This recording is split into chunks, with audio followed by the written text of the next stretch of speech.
الحمدلله والصلاة والسلام على رسول الله.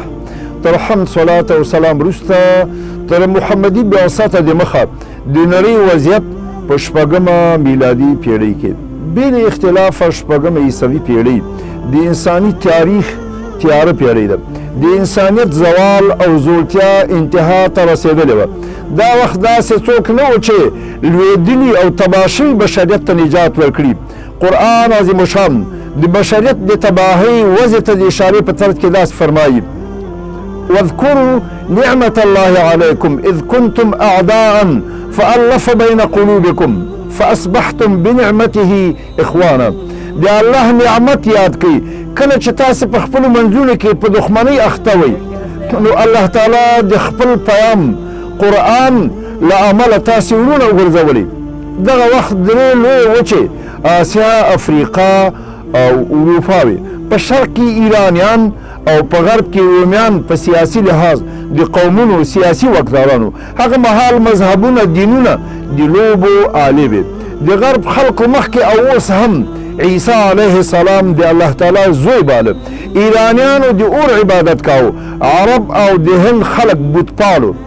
د افغانستان شرقي ولایتونه بتپال او لویدیځ غربي برخې آتش پرست وو. له مرکزي افغانستان نه تر هند، چین او جاپان پورې ټول ولسونه بتپالو. ایراني شاهان چې خپل ځانونه د کسرا یعنی خسرو په نامه یادول، خلکو عقیده درلوده چې د دوی په رګونو کې د خدای وینه چلیږي. دوی به ورته سجدې کولې او د دوی د خدایي ترانې به یې ویلې. له ډېر احترامه به د دوی نوم په خوله نه اخیست. د منځنۍ اسیا قومونه مغول، ترکان او جاپانیان د بېلارې شوي بودیزم په وحشیانه بتمانځنه اخته وو. د هند په تاریخ کې دغه مهال د زوال او تنزل انتها وه. بتپالنه، د غوا لمانځنه او د ښځینه او نارینه د تناسلي اندام عبادت او احترام د دوی عقیده وه. دغه وخت د هندي قوم ځانګړتیاوې دا وې: د خدایانو له حده ډېرښت. اوس مهال هم 33 میلیونه په هند کې د بوتانو شمېرې رسیږي. همدارنګه دوی غوا نیا بولي.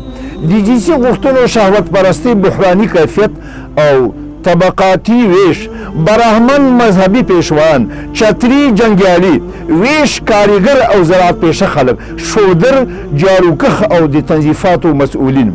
په منوشاستر کې راغلي دي براهمن په نړۍ کې غوره مخلوق ده. د دنیا هر څه د براهمن مال ګڼل کېږي.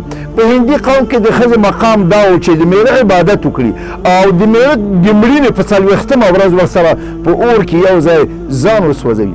په دغه مهال عرب قوم په خپلو فطري صلاحیتونو د ځینو عاداتو له کبله په دنیا کې یو ممتاز قوم و.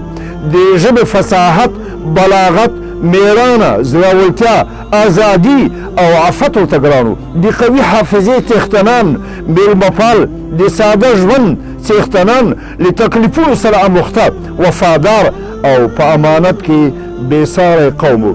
په دغه مهال رسول الله مبارک بشریت ته د نوي ژوند، نوې رڼا، نوي ایمان، نوي یقین، نوي نسل، نوي تمدن پیغام له ځانه سره راول. سبحانك اللهم وبحمدك أشهد أن لا إله إلا أنت أستغفرك وأتوب إليك.